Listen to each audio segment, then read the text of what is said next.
The other thing I found from my own experience is having life kick you in the teeth really hard, at least once, is such a blessing. Maybe not more than once, especially when you lose everything and then you get it back. It's so much sweeter the second time. It is. And you just can't take it for granted. You have to have more gratitude unless you're a sociopath. Yeah, dude, I don't think anyone rolls the table, man. I don't care who you are. We all are going to experience some level of hardship in our life. And, my thing for myself is so funny because part of what helped me know what to do was telling my kids what I knew to tell them, but I didn't know I needed it for myself. It was how we respond to it. So what? Bad stuff happens to good and bad people. Everyone's going to have a hardship. Everyone has a story. My story is not unique. I'd like to think it is, but it's not. Everyone has trauma. How we respond to it is the difference. Imagine having direct access to someone who's navigated life's toughest terrains and come out stronger. Someone who's been there, done that, and can guide you with empathy, experience, and honesty. This isn't just advice.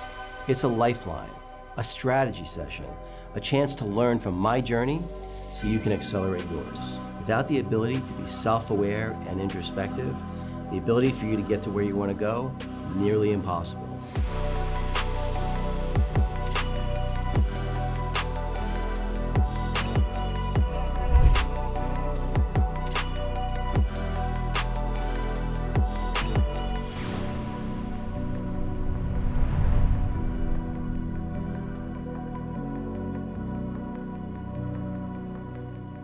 Hey everybody, welcome back to the David Guttman podcast. If you like the content, please like, subscribe, and share. Really appreciate it. Really excited for the guest today for a few reasons, but Rick Niemi, am I saying Niemi. Niemi, CEO of Valor Compounding Pharmacy. I actually was in the telemedicine space, so I know a bit about PBMs and stuff like that. Right on. You're Inc. 5000 entrepreneur. Yeah, we were one of the fastest growing companies in the first few years. And it's harder as you scale, of course. Right. And then also a top 30 CEO from the Silicon Review, I think. Yep. So congratulations for that. But what I think is really interesting about your background is maybe taking the road less traveled, especially for someone as successful as you. How did you grow up? Maybe talk just a little bit about, what did your folks do, siblings, things like that. Yeah, no, the growing up part was a little challenging. Mom, dad got divorced when I was 3. Dad was out of the house. So I was raised by my mother. She did the best that she could, but there was obviously challenges there. And not having that man figure in the house, it makes an impact. I can't even tell you, I recall a conversation with my mom or my dad about going to college or what I was going to do after. But I think I went to junior college for a year. I played basketball. During the summer, I tore my ACL. And then right after that, my mom's like, I'm leaving to Oregon with my new husband and her family. And, I was pretty much going to be on my own. So at what age? You were like 19? I was, yeah. Wow. 19. I'm about 20, almost 20. And I thought, okay, what am I going to do? I don't have a place to live yet. I don't know how to take care of myself. Is one of those things, but got into sales and I realized I was good at sales. And after 6 months, I was doing pretty well. And that's kind of what happened. And it was like, I didn't have the infrastructure around like, you need to go to college, get an education and go work for somebody. For people to have the gift of sales, it's a good start. Well, sales is always a great place to start. I always said, if I were growing up today, one of the first skills you have to pick up, life's a sales call. Let's be honest. It is. Right. Whether it's getting a date, getting an investor, always sales. It's all a sales call. But what are you selling? Right. So I'm curious, did you have a mentor that sort of brought you into that sales, it's a sales career, or did you kind of stumbled into it? No, I stumbled into it, and obviously I didn't have an education, and I was trying to sell myself to some jobs, but I wasn't going to get like a salary plus commission job. It was just commission. It was a commission only advertising sales job. I even remember in the first few weeks, I was crushing it. You get in there and there's 10 guys on the board, and you're at the bottom of the board, and like, this sucks. How do I get to be the best? I was doing good, getting some sales, but I wasn't asking for the money, so I wasn't getting paid. Finally this guy said, hey, I'll give you half down and half later. And I realized that's great. I'll have an annuity. Basically I'll get paid half as I go along. But when that project came due, I remember getting a check so large, I kind of made a copy of it and kept it. And I mailed a copy to my mom, hey, I'm doing okay. But that's how it kind of got started. I mean, but did you caddy when you were younger? How did you develop sales skills? Did you just just like the necessity of? I'm in it, to be honest with you. I'm a faithful dude, man. I'm a believer in God, and I never even did a speech in college. or high school. I would take an F. I couldn't talk. I wouldn't say I was socially awkward, but I had a lot of just emotional challenges from the way, just this flight or flight mode I was in, a lot of isolation when I was growing up. And nobody really mentoring me as far as like life skills and stuff. Like, Right. and since I've been a dad, it's taught me how to be a better son to my Heavenly Father. But um, this is why I created God's Economy, is because of what you're talking about. Like, didn't have the formal education, didn't have a father pouring into my life. And not until I was 36 did I have somebody, but about 6 years, 7 years, he's passed away, but he poured into my life. And now I want to give it back. So I do want to talk about your faith a little bit, because Yep. it's funny. I grew up so Jewish on my father's side, Roman Catholic Italian on my mom's side. I went to church, I went to temple. I made the economic decision to get bar mitzvahed when I was 11 and a half, because I had a friend who was like, oh yeah, when you get bar mitzvahed, they throw you a huge party and everyone gives you money. I'm like, really? I'm like, I want to get in touch with my Jewish roots. Yeah, sounds good. Sounds good to me. But faith, even though I consider myself a very spiritual person, Yeah. faith has eluded me. And the part that's Yeah. interesting for me is life keeps putting very devout people in my path, one after another after another. One could call it a sign if one wanted to. And it's, in fact, when I was back in Miami, the studio I used to record in, a Brazilian guy, wonderful, wonderful guy. We do fellowship many Sundays, and he gives me homework assignments. And well, I remember he was telling me to read Matthew, and I read the book of Job, and he's like, no, you're not ready for Job. I'm like, maybe I'm not ready for Job. It's a rough story. Job had a rough story. It's a rough story. He had a great comeback though. He did. I felt like they kind of glossed over the fact that, his whole first family got slaughtered. Then he got another one. I'm like, it still feels kind of traumatic to me. It is traumatic. It is traumatic. I think the thing is that, that Job was a man after God's heart, and God allowed him to be tested, and he still wouldn't curse God and die. He was just going to be, this is my lot. He had a period of woe is me, and life is tough, but he didn't curse God. He basically stuck with him, and God restored him. And, I look at my life at a point where I had a hardship in 2006, and it was not at all the same thing, but I feel like he's resetting my life. And when I was 36, there was a reset in my life. I needed to be a better husband. I needed to be a better father. I needed to take care of myself better. I needed to make some changes. And if it wasn't for the hardship, I wouldn't have done it. He said, I'll give it back to you tenfold. Ever since that moment in my life, yeah, there's steps back, but there's a lot more steps forward. And my life has gone skyrocket since that time in my life, that I've kind of surrendered my plan for his plan, seeking what am I supposed to do. And it doesn't mean you couldn't be worldly. You can be successful in other ways financially, but in this way, this is how I'm living my life, and it's worked out really well for me. And have you had faith your whole life, or is it something that you came to more like when you were 36? I mean, I asked Jesus into my heart when I was 12, but I didn't see it modeled for me. Right? I didn't see it modeled for me. I didn't see a godly marriage. I didn't see a dad pouring into me. I didn't get to see some of those things. But as I tell people, that we all find what we look for. Everybody finds what we look for. So what are we looking for? I was looking for a father, but I was looking for a father in the people that said, hey, you're a badass little dude. Like, you should work for me and all this and that. Maybe that guy could be dad. It probably happened to me 4 or 5 times where I thought this guy could be a dad figure to me. And then when I was 36, the Lord broke my heart and says, I'm your dad, man. You can put your faith in all these human people, and it's fine. Everybody needs friends, and we need resources, but my source is him. So you're a self-made guy, really didn't go to school really much at all, and really weren't given the toolkit when you were growing up. So how did you build that for yourself later in life? It's kind of like, it's kind of like picking up a sport. Like, it's much easier to pick up golf or tennis when you're 9 than when you're 29. Yeah. And so how did you go about that process? Because it sounds like you didn't really have a mentor. Was it just totally self-taught? No, I think there was a decision when I was younger, like, it was at the time that my mom moved to Oregon and I was going to be on my own for the first time. And I was thinking to myself, which way was I going to go? Was I going to be the guy with a hat on backwards, scruffy beard, tats everywhere, nose rings, and work at Craig and Auto Supply? Or did I want to drive a BMW, wear a suit, and carry a briefcase? For me, it was that. It was the allure of that. Right. It was like, hey, I want to be successful. I don't know what that means or looks like, but I remember being younger and I had a suit that was probably $50. I'm like, how do I get a suit that's like $2,000 like that guy? I would just think I wanted to be great, but I didn't know what exactly I was going to do or what that looked like for myself. But I just had a desire in me to be the best version of myself at a young age. I just didn't want to be average, go through the motions. Not I didn't want to be better than other people, but I just wanted to be the best version of myself. I'm just not a go through the motions kind of guy. Yeah. I sense that about you. Well, so now so you have, it sounds like, started pretty successful in your sales career, Mhm. but at some point you decide you're going to be an entrepreneur and you're going to start businesses, Let's talk about it. right? So let's talk about that pivot and why was that pivot appealing to you, and how did you figure out how to do that? All right. So this is the part of the faith story, right? Sure. So I have the sales job. I'm selling advertising. I had an appointment with a business broker one day in Walnut Creek.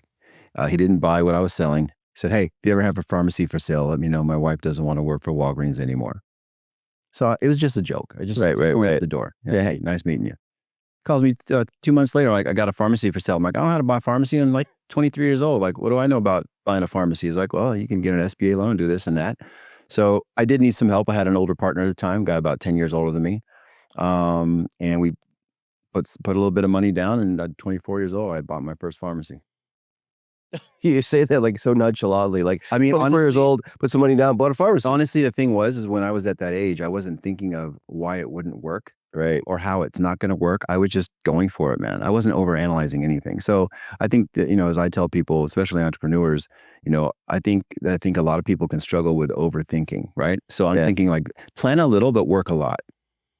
It's funny you say that. Like, so obviously Anna, who we're going to be talking to here in a little bit, Yeah. I remember her mom saying to me how, oh yeah, I think Anna's really naive. I'm like, Huh. that's a good thing, not a Yeah. bad thing. It's like most of the things, like my 9 and 8 figure exits, Yeah. both of them. Yeah. If I knew in advance what I was going to have to do, I would not have Of done it. course, no, we would never do it. I would never We knew have the done it. pain and suffering we were going to go through. We would talk ourselves out of it. Yeah. I think, but that's the whole point is like plan a little, work a lot. You'll find the solutions in the work. You'll find the solutions in the effort. But again, I also say most people lose to no decision, and no decision is a decision to not do something they can do right now. So what is that? So oftentimes you just get in our own way.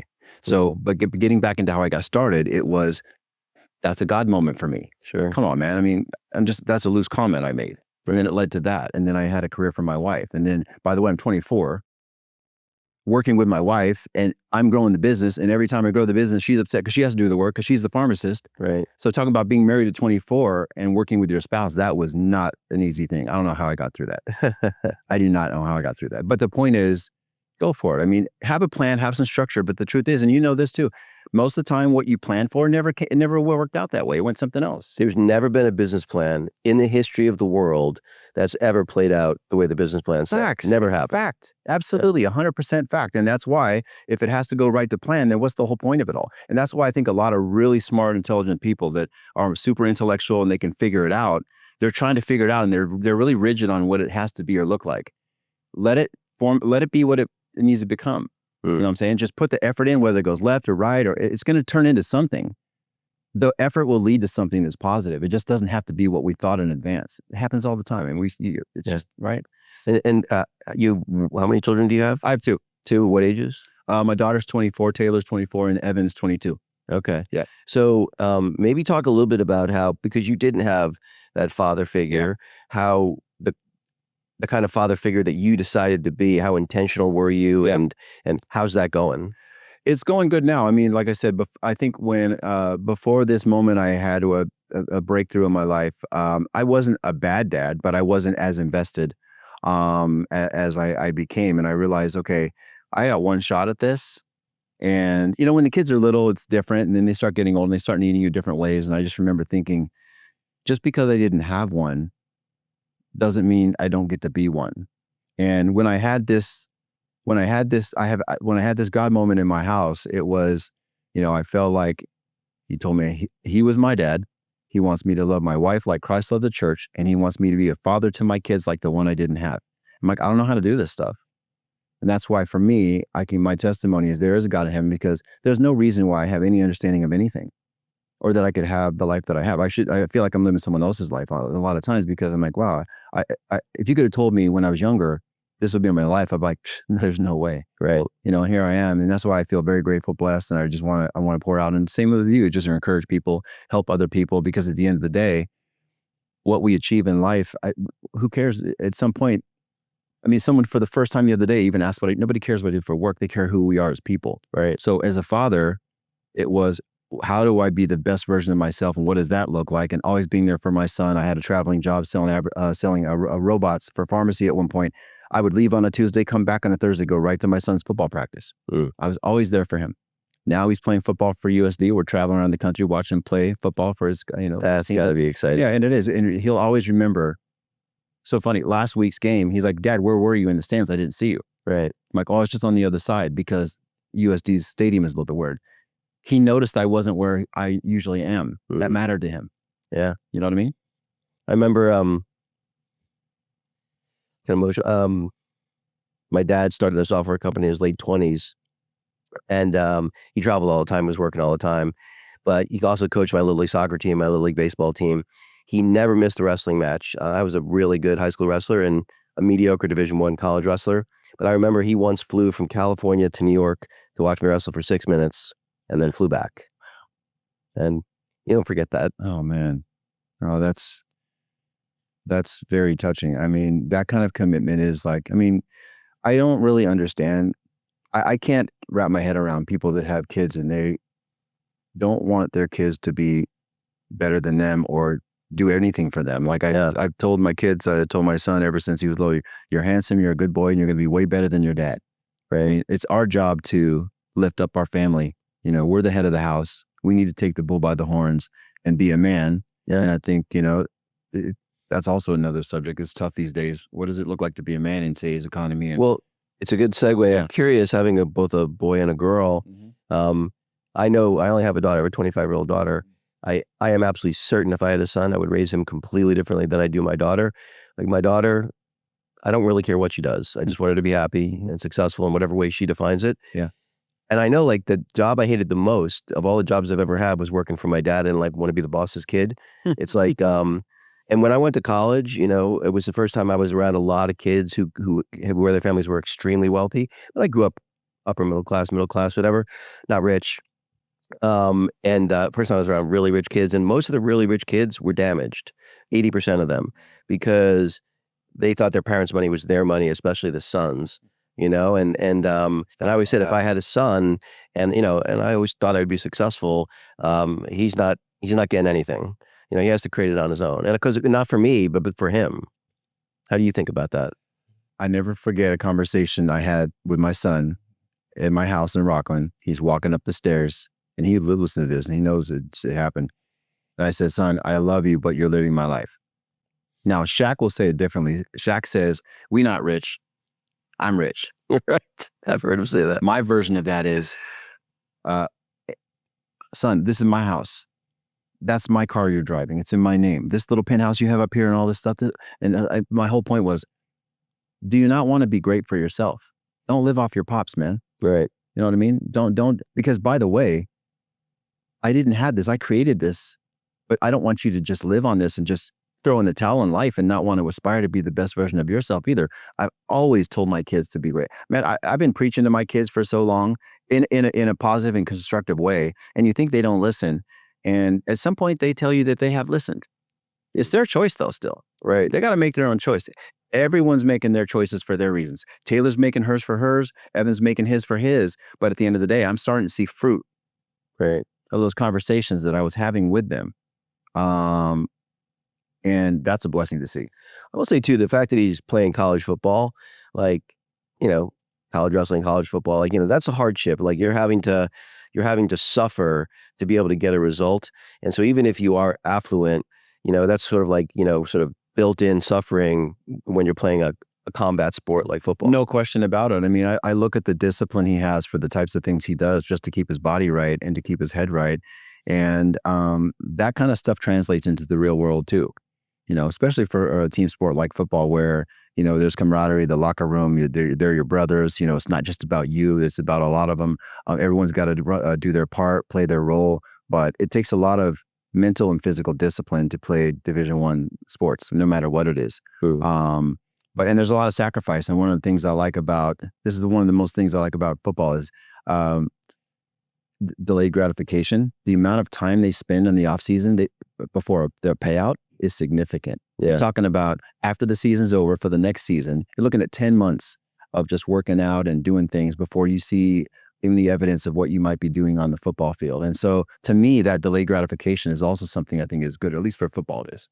Yeah, I think delayed gratification just in general, I think Harvard did this I think it was like a 80 or 90 year study where they tried to figure out what would correlate with people being happy and successful. And the one that scored the highest, it wasn't socioeconomic background, it wasn't ethnicity, it wasn't gender, it was the ability to delay gratification. Mm-hmm. Because ultimately what that requires you to do is it requires you to be able to look far enough down the road and say, be able to see the light at the end of the tunnel when you can't see the end of the tunnel, and say, hey, if I do this, and this, and ultimately to build anything, it doesn't happen overnight, right? That's really one of the biggest challenges today is there's so many people out there trying to sell, get rich quick to, the reality is there aren't any shortcuts. Yeah. There just aren't. But I also think sometimes people get it, they go the opposite way too. I also don't necessarily think that grinding 18 hours a day, 7 days a week for decades is the right way either. Yeah. There's a middle ground where, hey, you're building up your talent stack, you're working hard. Yeah. You're disciplined, you're doing the things necessary, you're doing it with purpose. Yeah. But you also understand that you have to have, what are you doing it all for if you don't have any time to enjoy anything? Well, I just talk about why do we have to be great or just good in one area of our life? And so that I do talk about mind, body, and soul a lot. So, and I think a lot of men, especially, they would default to working a lot because they're probably good at work. Right. How's things at home? How are you taking care of yourself physically, mentally? So it used to be like, okay, I need to be more physically fit, but what about your mental health? What are we doing to strengthen our mind? Because if we look at what's going on in the world today, I mean, we get attacked with our mind. This is what mental illness is, in my opinion. I mean, we gotta do things to strengthen our mind. But I'm just greedy. I want it all. I want to be the best version of myself, mind, body, and soul. Well, I remember, probably for a good 20 years, I've had a couple of what I would call professional mentors, for 3 years here, 5 years there.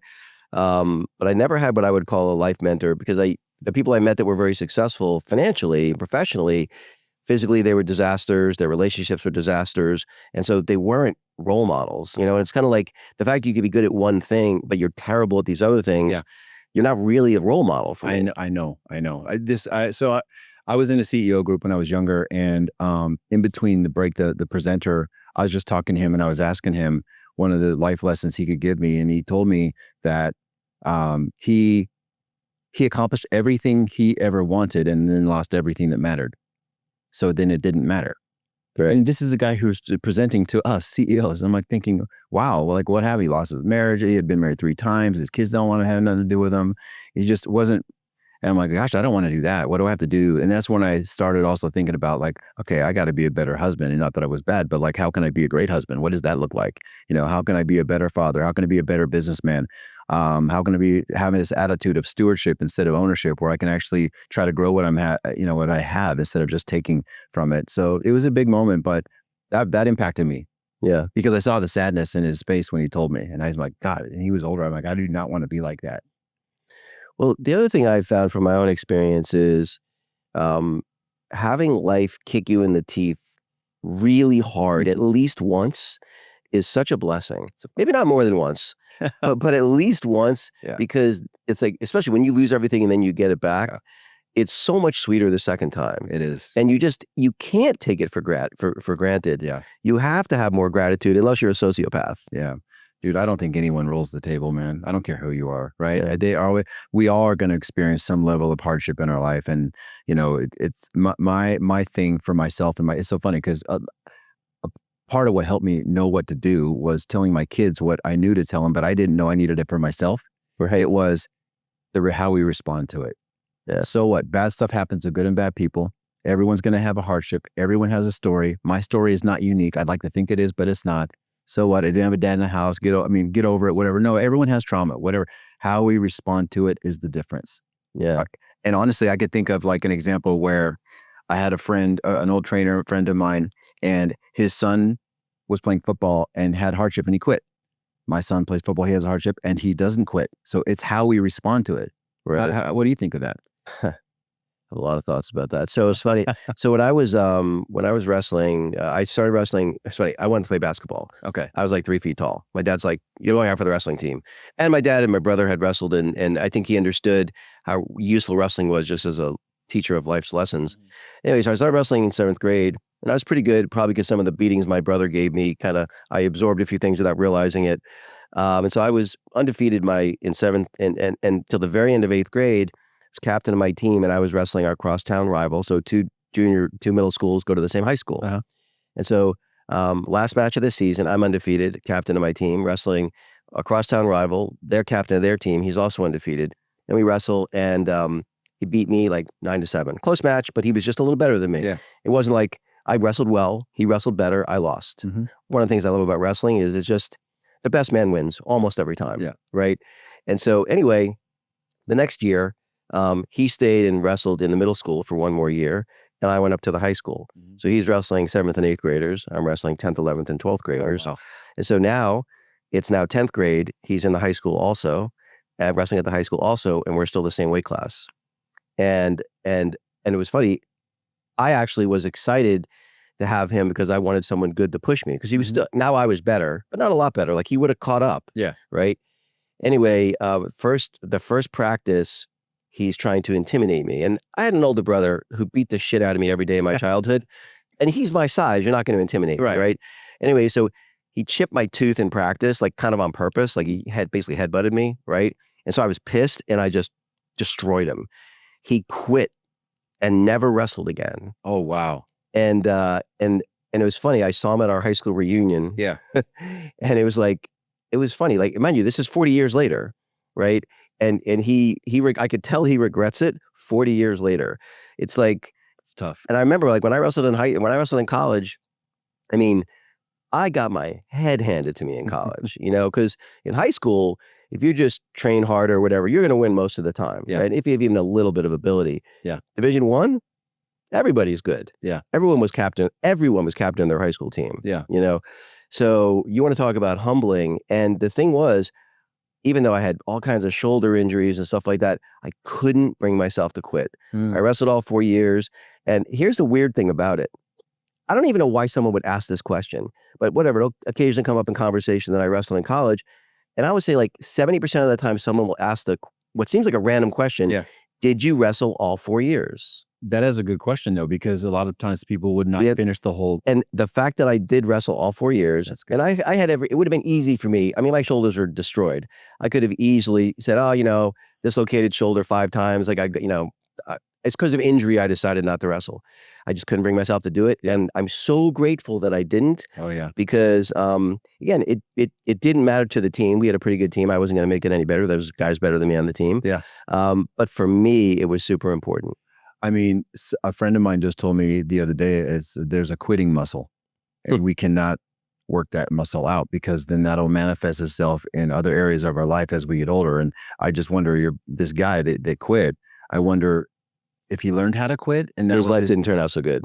Okay. So this is the whole point. Like, I mean, we always continue to make effort on what we're trying to do. Like we think it's going to work.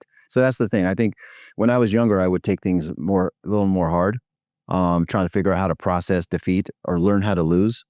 And I think I learned how to make effort on things without expecting an exact return on the effort I was making, knowing that something was going to come from it, knowing that like, okay, I'm just going to keep pressing forward, a solution's going to come. And honestly, the quitting thing is just, I just don't get it.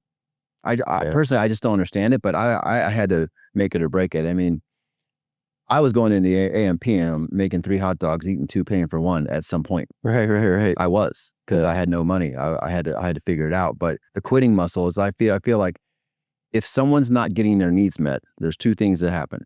1, they're going to suffer, or 2, they're going to get it somewhere else.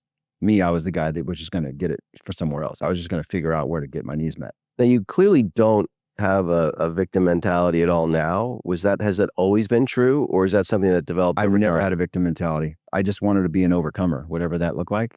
Because I think people that, I remember again thinking like, is this my excuse? I'm asking myself.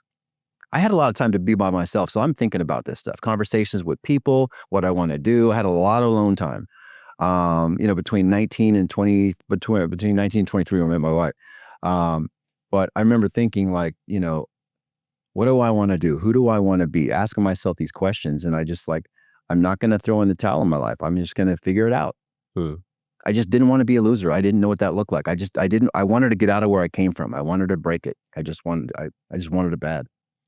So I have a selfish question to ask you as we kind of wrap things up here. Yeah. As I said before, faith has eluded me, right?